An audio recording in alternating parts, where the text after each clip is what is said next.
So it is within this period that you are still a teacher there. Yes. And by the time you're leaving that school, your second born was at? Okay. Now, 1995. My son was born. My second born was born. Yes. So I continued teaching at Mililiki and serving as the Christian Union patron and interacting with the girls. That really impacted into my life. I really thank God for the opportunity to serve the girls at Mililiki. Now, back 2001. Yes. I am going for marking at Murang'a Teachers College. That is for the national exams? Yes, national exam. I was an examiner for mathematics, paper 1. Awesome. So, I feel like I am now bored. I had got to the peak of my career as a TSC teacher. Yes, because I think as a TSC teacher, yes, once you've gotten to the point of examiner, chances above that are very limited. Yes, and the fact that, remember, I'm a diploma teacher. I am the CU patron. Yes. I am the Sunday service organizer. I am the school counselor. I had a very good relationship with my principal. Very, very good relationship with all the principals that I had at Mililiki, Mrs. Mwangi A, Mrs. Mwangi B, and Mrs. Kahu. Very powerful relationships. I mean, I just felt I have a schoolhouse. I had moved up to the very big house. I had moved from a smaller house to another smaller one, and then now I have a big house, I have a shamba. I just felt I am at the peak of this career. I need a change. So I applied for a job to go to Riara. And how did I even apply for this job? I didn't know they needed a teacher. I just said, I knew someone, I knew a family, Mrs. Kisuli. Yes. I knew a lady who was teaching in Riara. So I told myself, I can try Riara. I didn't even know anything more than just the name and this person. So on my way to the last Sunday for me to go to Murang'a Teachers College for marking, I gave Mrs. Kisuli my letter. And I told her to go and present. And I went for marking. Guess what? They needed teachers of maths. The way God works. So this is another blind application. Yes. After the first blind application had also gotten you another job. Yes. This is really the hand of God. The hand in the handles, I'm telling you. So I make the application and I go for marking. Meanwhile, the father of my children was unwell. He was in Mata Hospital, but just a minor, he had minor operation. So he went to hospital, and Mimi, I went to Murang'a Teachers College. So the other are looking for me. No mobile phones? No, this time now, I have a mobile phone. I was among the first people to get mobile. When a line used to be how much? 2,500 if I'm not wrong. And when we used to have big phones like this. That was a Motorola. I used to own a phone, the only person owning a phone in the whole marking center. So anytime it would ring, everyone knew it is my sister's phone. Anyway, I think I like the innocence. So they are looking for me. I can't be found. Those are the days we needed to go and replace the phone like this. Network coverage was an issue. Yes, I remember. So what I used to do is during the break, I would now go to our point, my location, and call home, call him, or talk to whoever. So I go to find the network. I'm trying to call the father of my children who was supposed to have been in hospital. He picks the phone and tells me, I am on my way to Murang'a. Where are you going? I'm coming to pick you. Aya, what's happening? Riara are looking for you for an interview. Allah, we have not finished marking. So I go back to the hostel, pack my things quickly. I excuse myself from the chief examiner. I have to leave. We come to Riara. It's another long story, very interesting story. We even go to the wrong location. They were waiting for us at Riara Road, and we were at Riara Springs. It is the days of traffic. They waited for me up to 10 in the night. him coming for you from Muranga, is he driving or is coming by driving? Matatu? He even had to leave the hospital. He had to ask the. Oh, the he was doctor. actually discharged to come for you. Yes. Interesting. Interesting story. And I mean, when I talk of the hand in the handles, for me, it is so close to my heart. So we are in the age of no Google Maps. Yes. You've been given Riara, and then you miss the way and end up in Riara Springs. Yes. So they told us Riara, come to Riara. Yes. But for some reason, they never specified. So as we come to Riara Springs, instead of going to Riara Road, so we are at Springs, and we are asking, are there interviews going on here? No, the interviews are going on at Riara Road. Oh my God. For those of us who don't understand, Riara Springs is the actual school. Yes. It's in Maradaima. In Maradaima, and Riara Road Yes. is in Milimani. Gong Road, yes. Yes, Gong Road. Yes. So, see how on that road, Mombasa Road, those days, Mombasa Road. No used to be bypasses, full. yes. No bypasses, nothing. They waited for me up to 10 in the night. Whoa. I was doing my interview at 10. They took all the teas, made all this, talked about all the stories and everything waiting for me because I had already left Maranga. So there is no way they were going to go back to whatever and go back home without interviewing me. And at the end of the day, the following day you also needed in Muranga. So there's nothing. Now we were remaining 2 days, so I was not to go back. I cleared. Okay. So Mimi Huyo, and thank God, I used to work very fast, so I had finished my part. Right. So Mimi Huyo, Riara Road. I go. They interview me. They had done interviews the whole day. They had not found a good teacher. They interview me, and ouch, we have one. That is how I got my job at Riara. As simple as that. And it was specific that they were looking for a certain Yes. qualification. Which I had.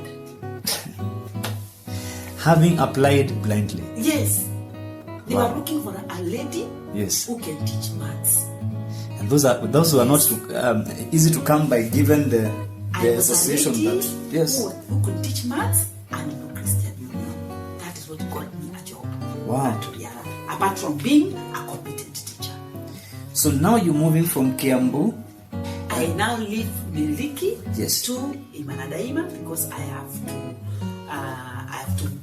to go to school now to Riara. Yes. So I needed a place where I could go easily. I could access easily. Do the boys also relocate Okay, their now, schools as well? Yes. In fact, I was given a job. I was not even given time to think. I was given a job, and my children were given a scholarship on the spot. Whoa! Yes, I moved with my children. You're not even paying the expensive. No, I didn't pay a coin to Riara. Yes. The best school south of Sahara. That is not God. Tell me who That it is good. So I came down with my sons. Yes. My two sons. One came to kindergarten, and the other one went to primary. All right. Yes. Interesting. So I continued teaching in Riara. Yes. But ouch. And now you're relocating also church-wise. Now you are. Okay. You're now, living Miriki? No, then we were going to church in Gong Road. Yes. We were going to Green Pastors Tabernacle. You were coming to church in Nairobi. Yes. Okay. From Kabete. Yes. From Kabete. Yes. Okay. And we never changed church. We continued. Even after coming to Imanadaima, we continued going to Green Pastors Tabernacle with the Pastor Marini. Okay. Yes. So it is around this time when you now feel the urge to reconnect with your father. Was it at Riara? When you were at Riara is when you registered for BCom? Yes. No. Now, wait. I registered for BCom when I was in Miririki. That is back 2000. Yes. Okay. Now, when I was, you know, the way you take time career, but actually, what has got me very passionate about career is the way I have wasted a lot of time as a person now. I think I have swim to anyhow kienyeji back finally I'm where I am today. I'm grateful to God. Yes. But I don't like seeing people wasting time like I did. Because now, not all of them yes. end up somewhere where they're satisfied. Some people just settle. Other people even just give up on careers. Yes. Let me tell you what happened. remember how I went to college? Yes. I was being guided by Mrs. Jage. True. And remember, I mean, I wasn't sure whether I really wanted to be a teacher. But anyway, I landed in teaching. So I am here earning very little. I am in Nairobi. Okay? I started feeling like I am a person of maths. Why am I earning so little like this? I can do BCom. And because I had done diploma, I decided to do BCom, Bachelor of Commerce. I enrolled year 2000, Nairobi University. And I started doing BCom. I did BCom 2000, 2001, 2002. Even when I am going to Riara, I am still going to University of Nairobi. Yes. I'm going to University of Nairobi for my BCom. But by the end of the 2002, now when I am in Riara, I am feeling I don't think this is what I want. It was too strenuous for me to go to Nairobi to class in the evening. I wasn't feeling satisfied. I was feeling like this is not what I want to do. And you know what? One day, just one day with my friends, I walked out of class just like that. I told them, you know what? I'm done with BCom. That was the end of it. Of course, I was always a joker. So they told me where I watch mchezo, and the mchezo ended. That is how I quit BCom. Yes. So I now settled. I settled in teaching, and I said, I don't think I'm really looking for money in a career. I'm looking for something that I can impact, that I can change somebody's life. And I also appreciated that I think this teaching is helping me. So how can I make this teaching good for me? So I went back to school. Yes. And I did a higher diploma in guidance and psychological counseling. Okay. Yes. So now I understand where the life coaching is coming in. So it is during this process, yes, that now your trainers are guiding you on things that you need to deal with. Yes. And that's now where the retracing for your father comes in.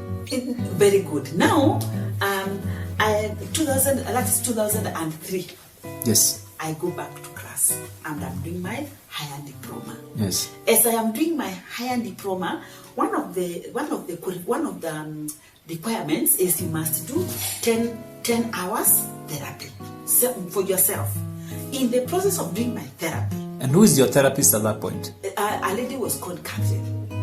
They are part of your training? They are part of the instructors. Right. One of the supervisors. Yes. So I am doing therapy. I'm supposed to be doing 10 hours. Yes. Hey, by the time we got to the 4th hour, Catherine told me, you know what, Mercy? Now, I need you to know your identity. I'm looking at her, that one off. Which identity? All this time you mean I don't know myself? Yes. In fact, that's what I asked her. What do you mean? I mean, what do you mean? I know my father. Yes. I know my mother, my grandparents, my children are here. I am married, my husband is here. What is it? But anyway, she insisted. She guided me. Actually, by all standards, by that time, you're a model sister. Yes. You have everything that we always looking for. Everything that yes. I need. Yes. Excuse me, I am working in a high-cost school. I am married very well, if there is anything like that. I am a mother of 2 children. So and they are going to the best schools. Yes. What's the big deal? So I have a good career. I'm a teacher. And a teacher who is really appreciated by the managers because True. I was doing very well as a teacher. Yes. So anyway, I needed to obey. So I went to my mother. She guided me on how to do it. I went to my mother. First time, second time, third time, the fourth time is when I was able to ask her the question. I was scared to know the truth. Oh, so you are leaving Nairobi. Yes. You go visit your mom. Yes. But then By the end of it, nashindwa. you gloss around other issues, and Yes. this one is never coming home. I was so scared to ask. Yes. I don't know what I was fearing. I think it's also taboo. Yes. That our Kitambo setup Yes. was that you never ask some questions. You don't ask questions like those. Yeah. So anyway, finally I asked her. Yes. And she asked me, now what's wrong with you? so and so is your father. Even the boys who are born yesterday, in Kiembu it comes out very funny. Yes. Even the boys who are born yesterday know who your father is. Why are you asking? What kind of a question is this? And by that she's referring to the current husband. Yes. No. She's referring now to my biological father. Oh, the real father. Whom I had never known.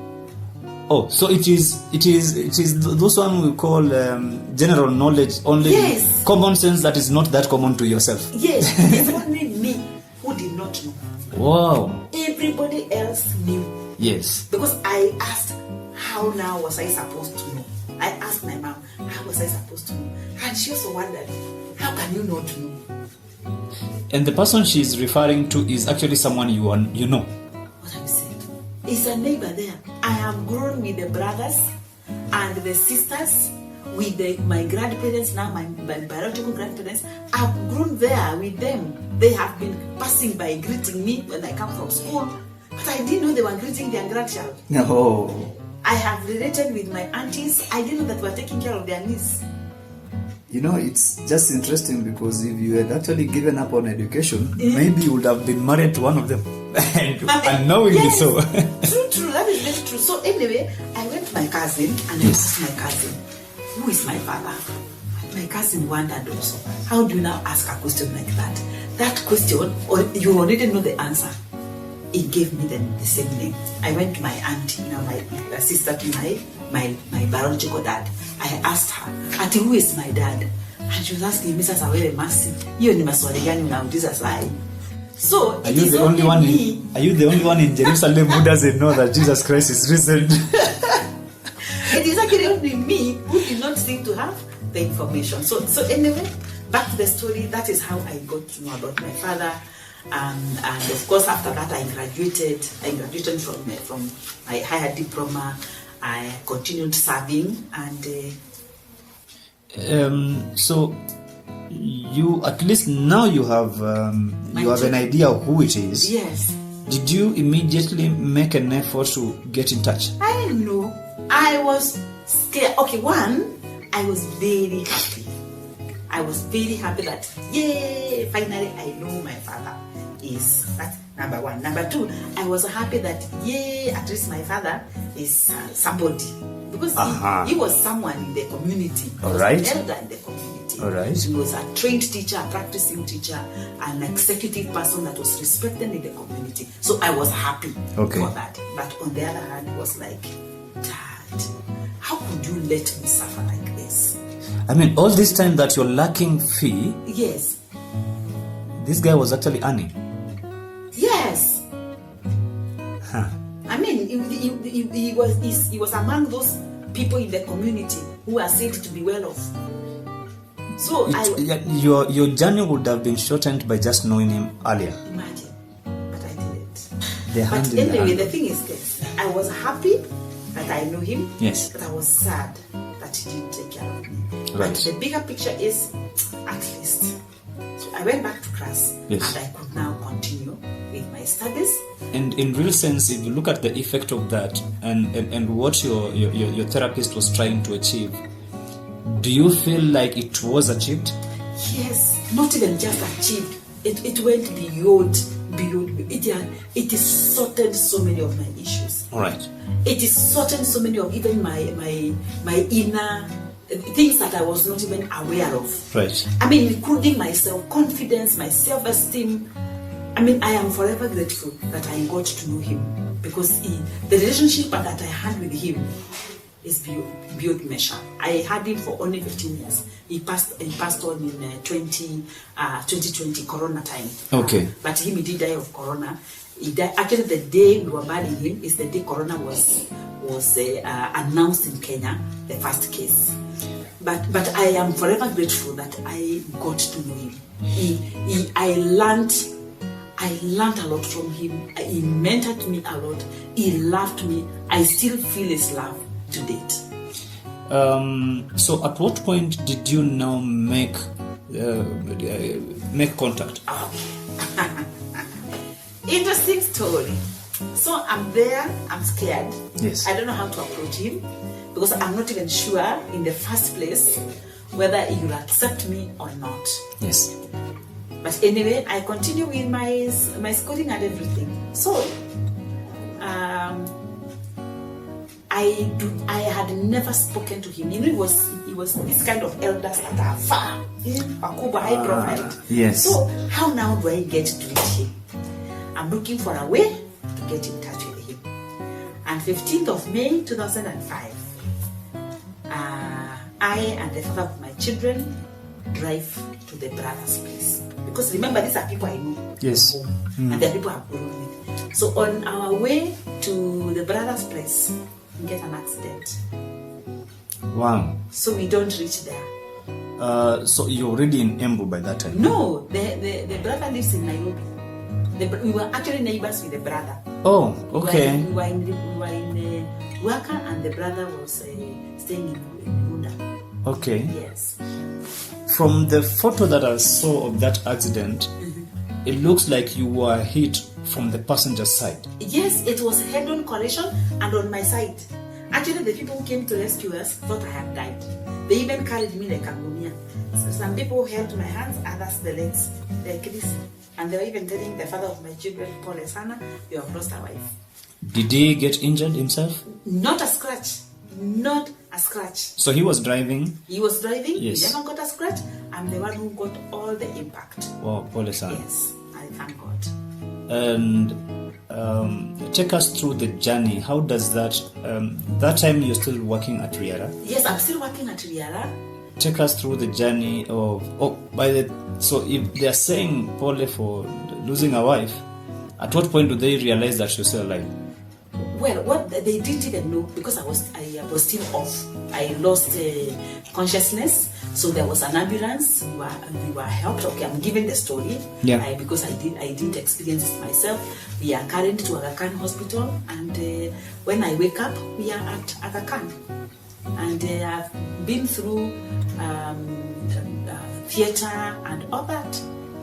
So by the time you're waking up, you have been now to an emergency room, yes, through theater. Through theater and everything. Yes. Niko na chuma kwa mguu because I broke my femur Yes. from the knee to the hip. Yes. So I have my tumor and everything. So Wow. so anyway, I'm still in Riara. Riara continues supporting me. Riara continues visiting me, and I'm on bed rest for a whole 9 months. Wow. Yes. No movement. Total bed rest.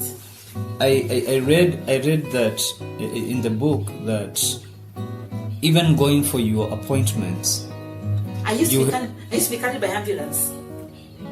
So literally they were just moving the whole bed. We had hired a bed from Yes. the hospital. I had 2 nurses and 2 physiotherapists. Actually, I am working today by the grace of God. Yes. So when I talk of the hand in the handles, I mean just exactly that. The Lord went through for me. Between my knee and my hip, I had 24 screws. Wow. Nobody thought I would ever walk again. And I'm this kind of a person who used to wear very high-heeled shoes. Yes. So when my friends would visit me, they would feel for me, not even about the healing, but oh my God, how will I do without my high heels? The shoes. Yes.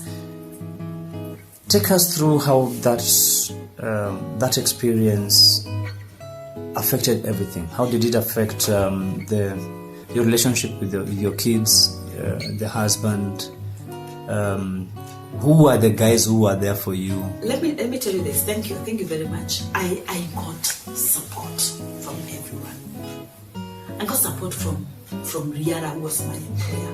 Riara was present for me. They actually paid me for the 9 months when I was down. Awesome. Yes. And when I woke up and I was able to move, they would pick me from home and bring me to school to teach. Wow. And I would teach and I would be taken back home. Yes. On their cost? Yes. School fun. Wow. And I literally used to be helped. Yes. To go to get to the van. I was very okay up here. It's only my legs. So my head was very okay. My support to the students was very okay. I mean, only that I now could not move. So there was no need for me to stay at home. And again, you see, I am a sanguine. Staying at home was such a punishment. It was like a prison. Yeah, it was a prison. Actually, it was. So Brianna really supported me. My church in GPT, Green Pastor Tabernacle, Pastor Marini.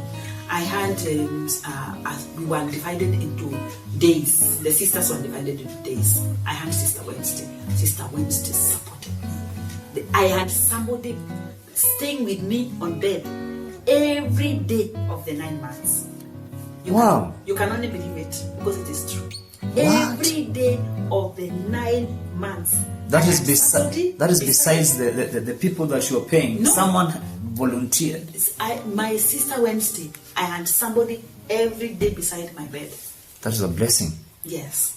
So my family too, the father of my children was very, very supportive. Yes. He can't do better. He hit the roof. I mean, he's called hiding. My children were there. My family was there. I got support from everyone, and I'm really, really grateful to God for that. Your recovery is in many terms a miracle, because from being written off as dead, yes, someone would have carelessly have taken you to a morgue. Imagine. And because no one is taking care of you and you're losing blood, then you would have really imagine. died. Imagine that, but the Lord is good. The healing was a process. Yes. It was a raw process. I've actually been to theater 7 times. On the same leg. Yes, the same case. Yes. 7 times. Mara, I got infection. Mara, I needed to change the braid to a canal. Mara, I needed bone graft. Because my leg had become shorter. So 7 good times in the theater. I of course did a physiotherapy for about 5 years consecutively. At one point, my leg was too short, so I needed an extension shoe. I still have it to date. Yes. Then at some point, the extension shoe was too high for me on one side, so I was getting some pain. So I threw away the extension shoe, and I needed to do bone graft. It's been a journey. Yes. Healing of broken bones. It's not easy. It's not a one-day thing. So I healed slowly. I was on complete bed rest. Then I was on a wheelchair. Then I did a walking frame. I did two crutches. I did 1 crutch. I did extended shoe. And then slowly I've been able to walk on my own. And today, with a smile, the hand in the handle, I can wear high heels. Wow. Yes, I thank God. So is it during this process of healing that you are now reconnecting with my father? Yes. Now, when I'm on, I got out of bed rest. Right. Okay? I got out of bed rest.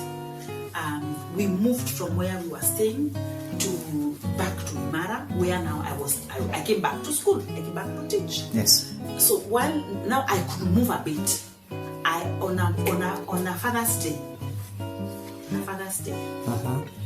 I decided, by this time, it's a long story, by this time I had got a telephone number from my father, from Mr. Kenda. Remember Mr. Kenda? Your mathematics primary teacher? Yes.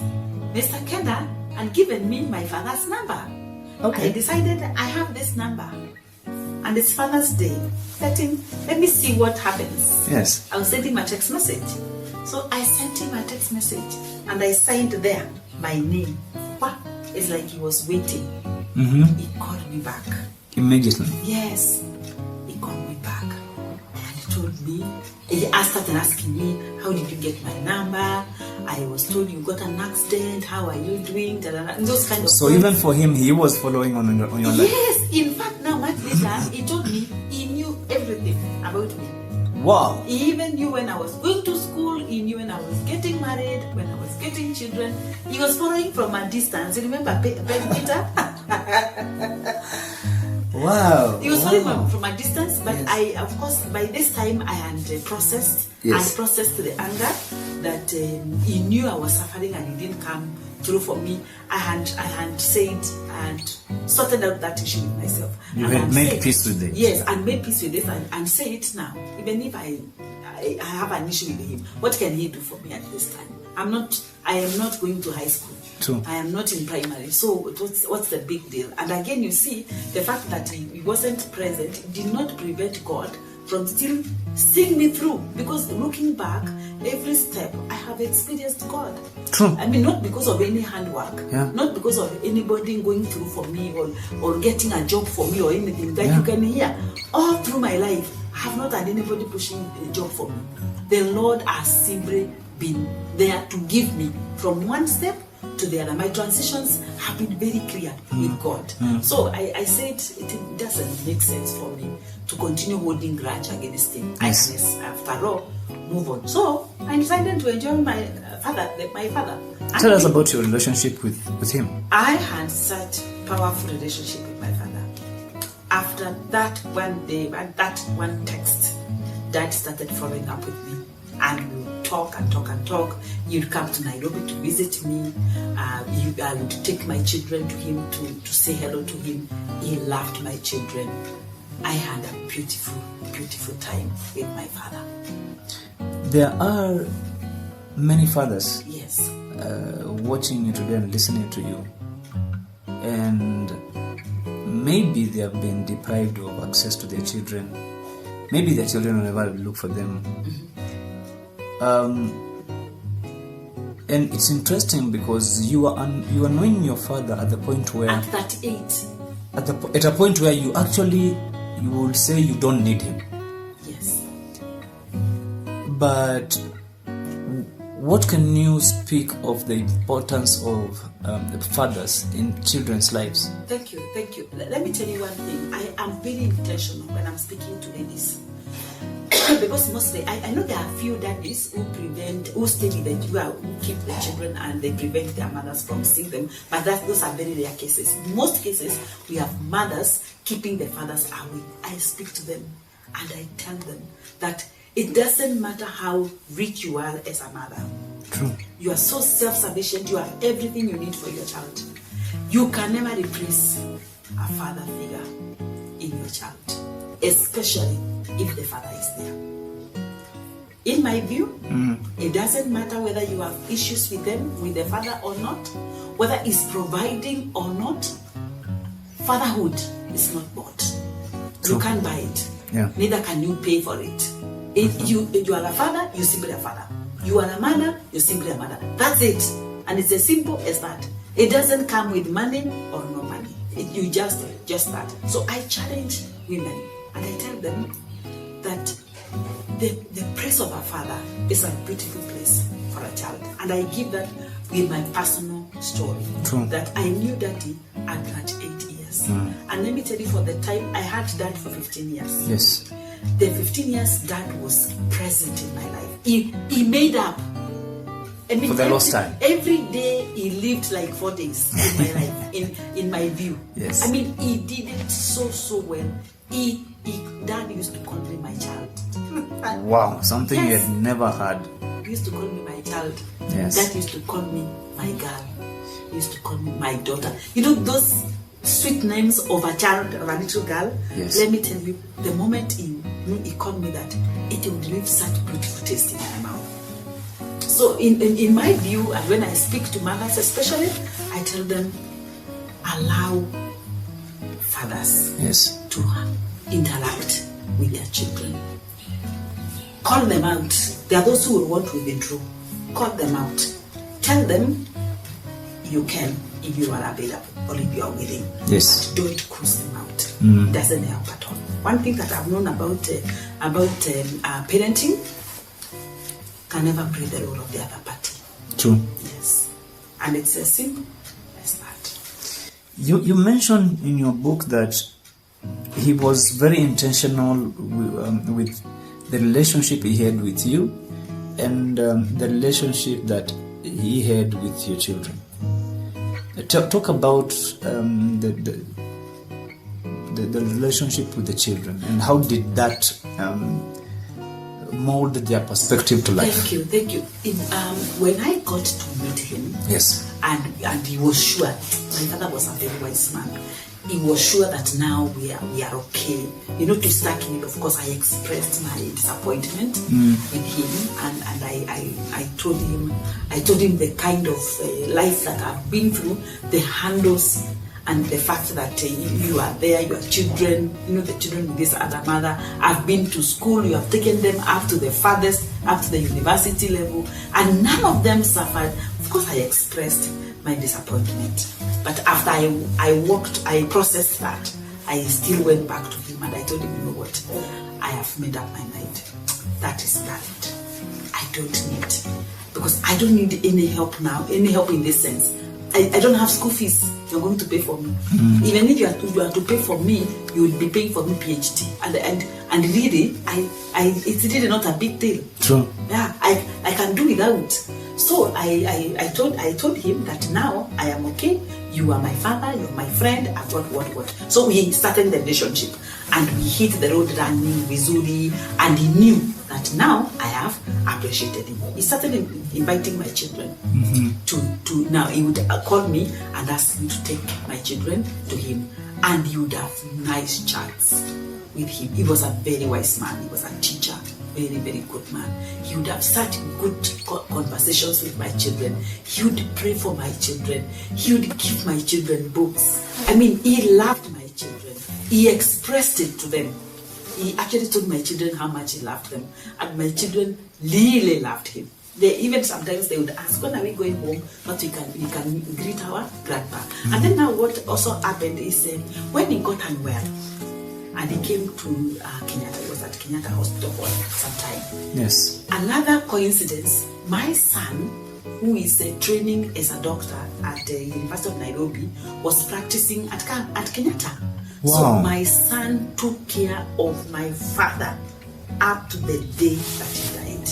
Wow, that's powerful. That gave my son such great satisfaction that one of my own could take care of him. Yes. And my father also really appreciated my son for the kind of support that he gave him.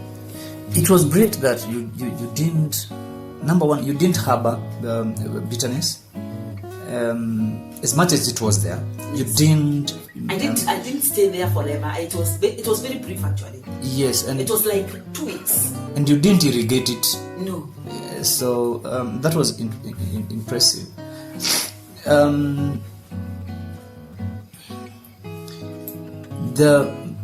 Today, as you interact with your sons and they look at your relationship with your father and their perspective to life, with all the wisdom that he left them, what is their most valued lesson that they took from him? One, they really they keep talking about how much he loved them. For them, love of a grandfather cannot be anything better. Right. They keep feeling like they got the very, very best. And then they also appreciate that my father was very wise. Okay. And they would talk to my father, and my father was very positive. At no time did my father say anything negative about anyone. Now we see where it came from. Yes. Because it is also evident about you. Actually, they say that they think that I must have picked that from the way you inherit. Yes. Because you see, my father never was not present when I was growing up, so there is no way you would have impacted that in me. It wasn't socially transferred by his presence. Yes. However, it was in your nature. Yes, it was in your genes. They keep feeling that I may have inherited that. True. Yeah, because let me tell you, my father died before he had told my sons anything negative about anyone. Yes. He was very, very positive in life, and he always guided them. Do you know, my father, you see that what we were talking about earlier, about talking to your child about everything and nothing? Yes. That was my father. The 4, 5 hours, 6 hours he will be with them. They will talk about everything. I mean, about everything, including cultures, I mean, dress code, everything. You just talk and talk and talk and talk and talk. So in fact, today is when they tell me, oh, you know, our grandpa told us this. When were you told that? They can't even remember. But he was a very warm father. That's good. Yes.